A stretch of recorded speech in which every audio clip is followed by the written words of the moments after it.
చూడండి, వచ్చినటువంటి మానవ జన్మను వ్యర్థం చేసుకోవడం వలన ఎందుకు చేసుకుంటున్నాము? మనకు త్యాగభావం లేక. త్యాగభావము అంటే ఓ 50 రూపాయలు 100 రూపాయలు మనకు బుద్ధి పుట్టినప్పుడైనా కూడా చిన్న యజ్ఞం చేయొచ్చు, లేదా ఇక్కడికి వచ్చి ఏదో ఒక 100 గ్రాములు అప్పుడప్పుడు నెయ్యి తెచ్చి అందులో వేసినా కూడా త్యాగభావమే. మాకేం డబ్బులు ఇవ్వమని మేము చెప్పటం లేదు, డబ్బులు మీకు ఉంటే ఇవ్వండి, కానీ ఓ 100 గ్రాములు అంటే అర్ధశేరు నెయ్యి అప్పుడప్పుడు తెచ్చి యజ్ఞంలో మీరే పోయండి మీ చేతులారా. ఆ ఫలితము, ఆ మనస్సు, ఆ తత్వం, ఆ భావం మీకే వస్తుంది. ఇది తప్ప ఎక్కడ పూజారికి ఏమన్నా దక్షిణలు ఇస్తున్నారా, సంభావనలు ఇస్తున్నారా? మరి ఏ విధంగా పూజలకు దక్షిణలు సంభావనలు అక్కడికి తీసుకుపోయి వాళ్ళకి ఇస్తారు? ద్రోహులు వాళ్ళు, దైవ ద్రోహులు.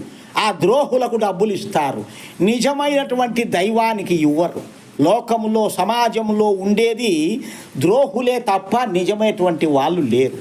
మీరు ఎవరికి ఇవ్వకుండా ఒకటే తీసుకొచ్చి అందులో పోయండి, అదే నిజమైనటువంటి భగవదార్పితం, ఈశ్వరార్పణం.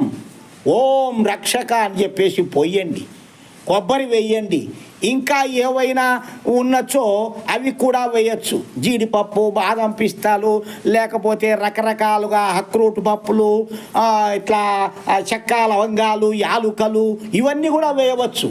లోకానికి అంతయు కూడా మేలు చేస్తాయి అవన్నీ. అటువంటి మేలు చేసే కార్యక్రమాలు పూజ అనబడుతుంది. కానీ లోకములో చేసే అందరూ ఆచారాలు, బోనం కుండలు, టెంకాయలు కొట్టుకోవడానికి పోవడము, ఆదివారం కోళ్ళు పట్టుకొని కోయడము, అక్కడికి పోయి తిరగడము ఆ రాళ్ళ చుట్టూరి పిచ్చి. ఏముంది అందులో? ఏ శాస్త్రంలో చెప్పారు? ఎక్కడా లేదు. అదొక పిచ్చి తప్ప. ఆ పిచ్చిని వదులుకున్నప్పుడే భక్తి వస్తుంది. ఆ పిచ్చిని వదులుకోనంత వరకు భక్తి రాదు. ఇంకొక వేదమంత్రం చెప్తాను చూడండి. ఆకూత్యై ప్రయుజే అగ్నయే స్వాహ, మేధాయై మనస్సే అగ్నయే స్వాహ, దీక్షాయై తపస్సే అగ్నయే స్వాహ, సరస్వత్యై పూష్ణే అగ్నయే స్వాహ, ఆపోదేవిర్ బృహతిర్ విశ్వశంభువో ద్యావా పృథివీ ఉరో అంతరిక్ష బృహస్పతయే హవిషా విధేమ స్వాహ అని ఈ వేదమంత్రం చెబుతుంది. పరమేశ్వరుడు చెప్పాడు. ఈ మంత్రం నేను చెప్పేది కాదు. ఆ పరమేశ్వరుడు ఏం చెప్పాడు ఈ మంత్రంలో?